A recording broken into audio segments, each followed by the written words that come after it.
Good morning. Just one question for you. What are you still waiting for before you let yourself breathe? A guest voice is here with me today, Robert, and he's going to put words to something many of us have carried for years. Robert, the morning is yours. Right then, good morning. My name is Robert. I'm 81, and I should begin by warning you that a fair number of people, friends, relatives, the sort of people who like labels, have decided I'm eccentric. To be fair, they might have a point. My kettle has a note that says, boil first. The sink has a sign that says, do not panic, it is only dishes. I put that one up for myself, not for guests. And my dog's name is Dog, because I wanted at least one thing in my life to be exactly what it is. But here's the thing. Now, when you're young, you care terribly what people think. You adjust your hair, you adjust your voice, you adjust your opinions, and you're always checking the room like a small animal. It's exhausting. And then you get older, very slowly in my case, because I've taken the scenic route to maturity. And you realize something both shocking and wonderfully liberating. If you're not harming anyone and you're not being cruel, then most of what people think about you is none of your business. Ricky asked a question that I recognize immediately because I lived inside it for years. He asked if you have ever reached something you thought would finally make you feel okay, and then realized you still did not feel settled inside. That was me. I spent a large part of my life living with a quiet belief that peace was waiting somewhere in the future, just beyond the next achievement. I told myself I would finally feel calm when the money was stable, or when the family felt secure, or when people stopped looking past me and started treating me like I mattered. And I'm not making fun of those desires. They are real. They are human. But here is what I learned, slowly and stubbornly, which is my specialty.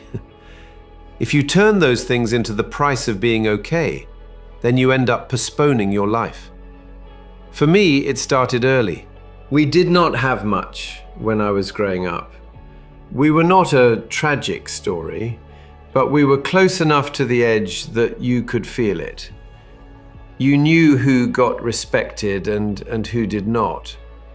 My father worked hard, the kind of hard that ends up in the hands and in the shoulders. And I watched people treat him as if hard work alone did not make him important. It was as if you had to wear the right costume to be counted. So I made a decision, quietly as a boy. I decided I was going to become someone the world could not dismiss.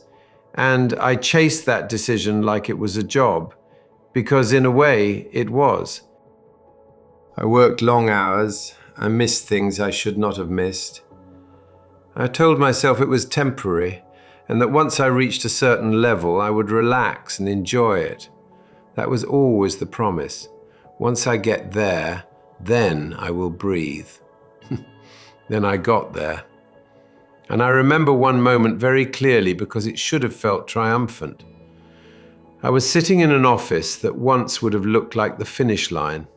My name on the door, people speaking to me differently. The whole thing rather impressive from the outside.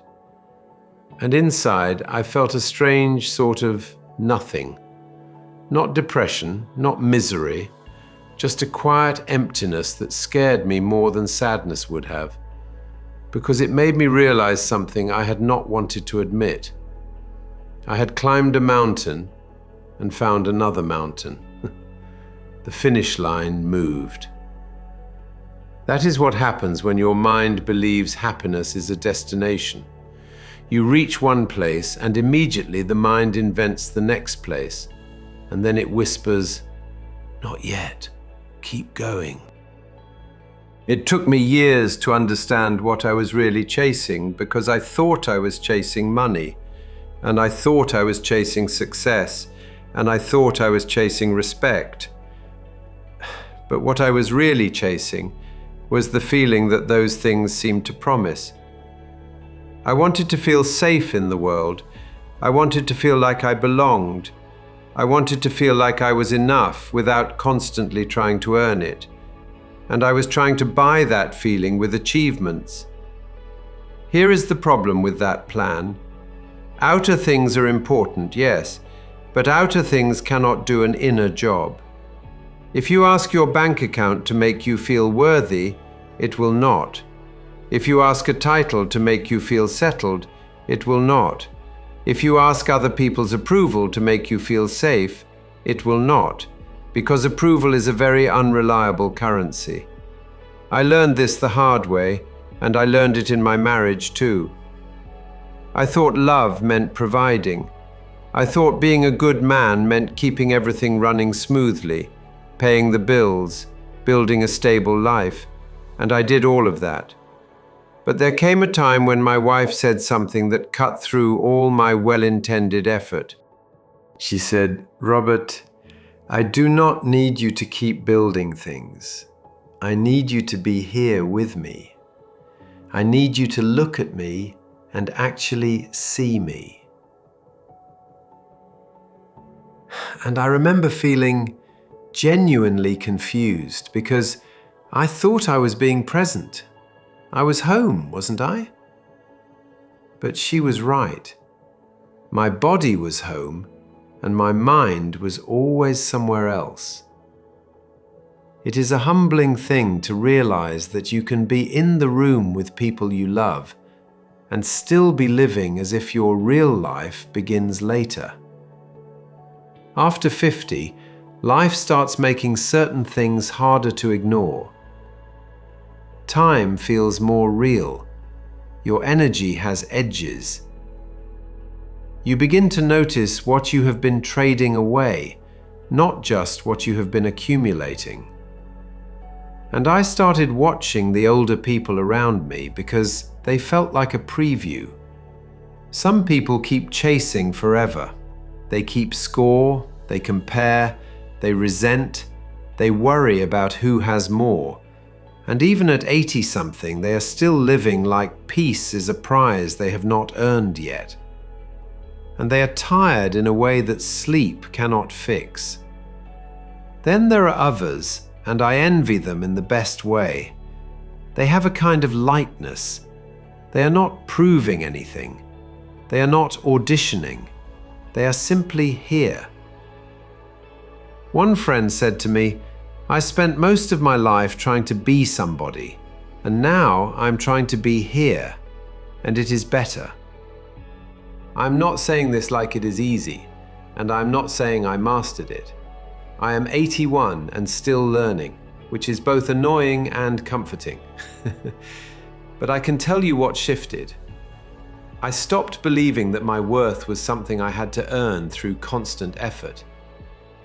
I stopped believing that peace was waiting at the end of a perfect plan. I began to understand that life is always going to have something unfinished, something imperfect, something uncertain. And that does not mean you have failed. It just means you are alive. And oddly enough, once you accept that, you become calmer.